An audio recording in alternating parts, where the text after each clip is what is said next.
नमस्कार। आज हम बात करते हैं बीकॉम सेकेंड ईयर में कास्ट अकाउंटिंग।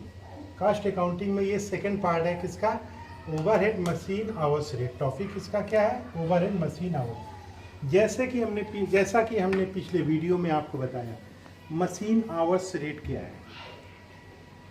आज के समय में जो भी उत्पादन कार्य किया जाता है वो मशीनों के द्वारा किया जाता है, वो भी बृहद स्तर पर किया जाता है। एक ही कारखाने में 25 मशीन 50 मशीनें का प्रयोग होता है। जो निर्माता होता है वो ये जानकारी करने का प्रयास करता है कि जो हमारी मशीन लगी हुई है तो हर मशीन का या प्रति घंटा वो जानकारी नहीं कर पाता है, तो किसी भी एक मशीन का प्रति घंटे या प्रति आवर्स या पर डे या पर ईयर या पर मंथ के हिसाब से वो जानकारी करने का प्रयास करता है कि जो हम मशीनों के द्वारा उत्पादन ले रहे हैं तो उन मशीनों को चलाने में कितना पैसा हमको एक्सपेंसेस करना पड़ रहा है, व्यय करना पड़ रहा है, वो हम मशीन आवर रेट के माध्यम से जानकारी करते हैं। वो हमने आपको पिछले वीडियो में बताया था और उसमें हमने दो तरह के खर्चे बताए थे, एक स्टैंडिंग चार्जेस, दूसरा है वेरिएबल चार्जेस। स्टैंडिंग चार्जेस को हिंदी में कहते हैं स्थायी व्यय। स्थायी व्यय वह होते हैं जहाँ एक मशीन को हम अगर एक हॉल में एक मशीन लगाते हैं उतना मुझे किराया देना पड़ेगा, अगर उसमें हम 10 मशीन लगाते हैं तो भी मुझे उतना किराया देना पड़ेगा। तो ये उसको हम स्टैंडिंग चार्जेस कहते हैं। वेरिएबल चार्जेस वो है, खर्चे कम भी हो सकते हैं और ज़्यादा भी हो सकते हैं। वो मशीनों के अनुपात में खर्चे कम और ज़्यादा होते रहते हैं, उनको हम वेरिएबल चार्जेस कहते हैं, यानी कि अस्थायी व्यय कहते हैं। वो हमने आपको पिछले वीडियो में विस्तृत रूप से बता दिया था कौन से स्टैंडिंग चार्जेस में खर्चे आएंगे और कौन से वेरिएबल चार्जेस में।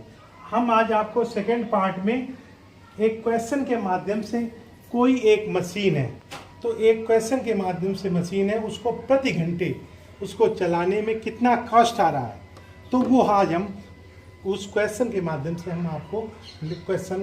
से निकालने में हम आपको बताएंगे वो कैसे क्वेश्चन उसको यहाँ पे दिया गया और उसका कैसे वो सॉल्व किया जाएगा, वो हम यहाँ पे आपको दे रहे हैं। तो क्वेश्चन क्या है, compute machine hours rate from the following information scrap value is nil. यानी कि जो मशीन का अवशेष मूल्य, यानी कि जब हमने कोई मशीन चलाया है उसका अवशेष मूल्य शून्य, यानी कि उसमें कुछ भी पैसे हमारे पास नहीं है। फर्स्ट है कॉस्ट ऑफ मशीन, यानी कि मशीन की लागत। जब हम कोई मशीन हम खरीद के लाए हैं प्रोडक्शन के लिए, उसकी लागत क्या है, 1,20,000 रुपये। फ्राइट एंड इंस्टॉलेशन क्या है, 15,000, यानी कि भाड़ा और उसकी स्थापना व्यय। जब हम कोई मशीन लाए हैं 1,20,000 की, उसको भाड़ा और स्थापना व्यय में हमने कितना खर्च किया है, 15,000 रुपये।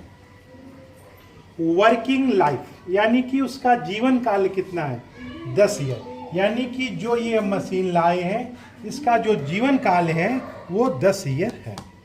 वर्किंग आवर्स, यानी कि मशीन कितने घंटे चल सकती है, 1,350, यानी कि 1,350 घंटे पर ईयर वो मशीन चल सकती है। रिपेयर चार्जेस क्या है, 50% ऑफ डिप्रिसिएशन। जो रिपेयरिंग चार्जेस है वो 50% होगा, डिप्रिसिएशन उसका निकाल के आएगा। पावर 10 यूनिट्स पर आवर्स, रेट है 15 पैसे पर यूनिट, यानी कि जब हम कोई लाइट प्रयोग करते हैं, कंज्यूम करते हैं तो 10 यूनिट होता है पर आवर्स, रेट क्या है 15 पैसे पर यूनिट। तो हम इसको जब मल्टीप्लाई कर देंगे तो हमारा क्या निकल के आ जाएगा, पावर निकल के आ जाएगा। नेक्स्ट है लुब्रिकेटिंग ऑयल। जो मशीन चलाने में जो हमें चिकनाई या कॉटन जो प्रयोग होता है उसमें जो हम व्यय करते हैं उसको हम लुब्रिकेंट ऑयल कहते हैं। इसमें क्या है, 8 आवर्स डेली, रेट्स है 6 रुपीज़ पर डे, यानी कि जब हम मशीन को 8 घंटे चलाते हैं उस पर हमें कितना व्यय खर्च करना पड़ता है, 6 रुपये पर डे खर्च करना पड़ता है। कंज्यूमेबल स्टोरेज, इसमें क्या है, 8 hours daily, a rate 10 rupees per day, यानी कि जो 8 घंटे हम इसको चलाते हैं उसमें हमें 10 रुपये पर डे के हिसाब से खर्च करना पड़ता है। वेजेस ऑफ ऑपरेटर, रेट से 4 रुपये पर डे, यानी कि जो वेजेस है, जो मजदूरी है, जो मशीन को चला रहा है वो 4 रुपये पर डे के हिसाब से चला रहा है। तो आपने क्वेश्चन में देखा मशीन नंबर 15 है, एक हॉल में 40 मशीनें लगी हुई हैं, मशीन नंबर ये 15 है, उसका 1 घंटे का वो इस तरह के उसके खर्चे हैं, हमें 1 घंटे का इसमें प्रति घंटे दर वो ज्ञात करनी है। तो हम कैसे इसको ज्ञात करेंगे, आइए इसको हम एक सॉल्व करके आपको बताते हैं। तो यहाँ पे लिखेंगे वर्किंग डे। वर्किंग डे क्या, हम एक दिन का यहाँ पे बना रहे हैं। वर्किंग आवर्स ये कितने हैं, 8 घंटे। एक दिन में वो कितने घंटे मशीन कार्य करती है, 8 आवर्स कार्य करती है। तो यहाँ पे हमने लिख दिया पर्टिकुलर्स पर डे पर आवर्स, विवरण प्रतिदिन प्रति घंटे। ये हमने यहाँ पे इस तरह के 3 कॉलम हमने बना दिए। सबसे पहले हम लिखेंगे स्टैंडिंग चार्जेस। स्टैंडिंग चार्जेस को हमने बताया है स्थायी व्यय। तो स्थायी व्यय कौन कौन से हैं, नंबर 1 वेजेस ऑफ ऑपरेटर।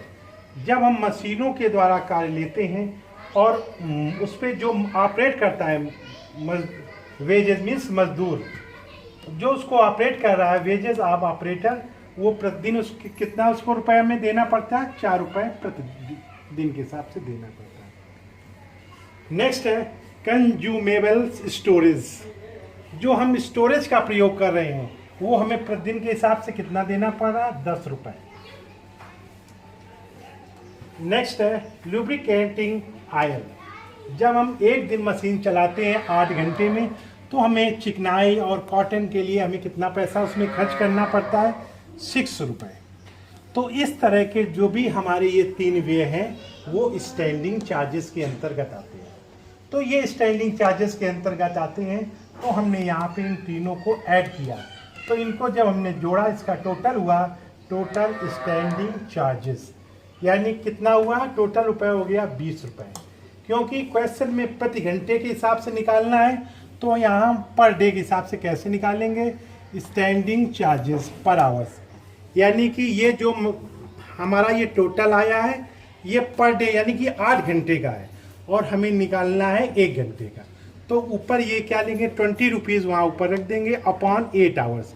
अगर हम 8 से 20 को हम डिवाइड कर देंगे तो हमारा पर आवर्स निकल के आ जाएगा। जब हमने इसको 8 से 20 में डिवाइड किया है तो पर आवर्स क्या हो जाएगा, 2 रुपये 50 पैसे।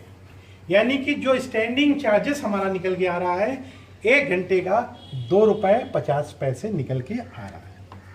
ये हमारा हो गया स्टैंडिंग चार्जेस, ये स्थायी व्यय है। ठीक है, सेकंड पार्ट में चलते हैं वेरिएबल चार्जेस, यानी कि अस्थायी व्यय कौन कौन से हैं। नंबर 1 है डिप्रिसिएशन पर आवर्स। अब डिप्रिसिएशन में निकालने की क्या विधि है, cost of machine. Cost of machine की वैल्यू क्या है, यहाँ पे दी हुई है 1,20,000 रुपये।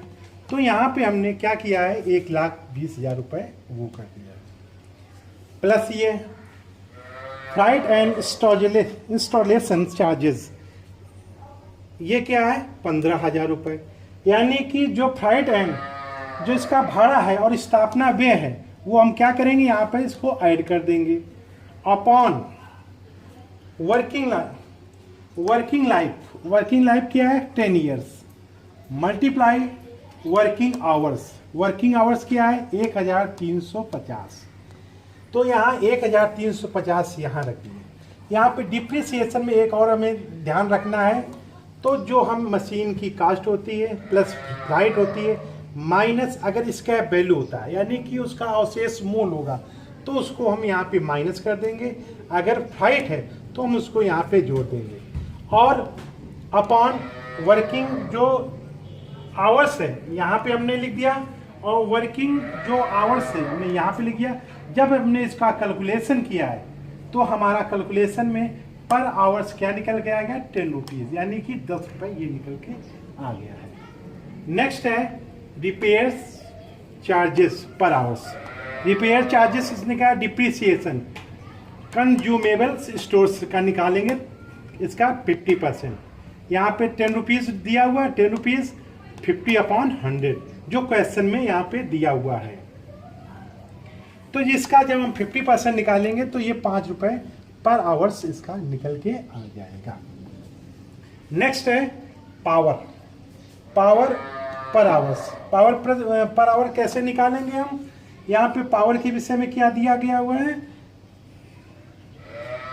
Power 10 unit per hour rate 15 पैसे पर यूनिट, यानी कि 10 यूनिट में हम रेट्स का हम मल्टीप्लाई कर देंगे तो हमें पर यूनिट्स जो है वो पर आवर्स निकल के आ जाएगा, पर यूनिट्स निकल के आ जाएगा।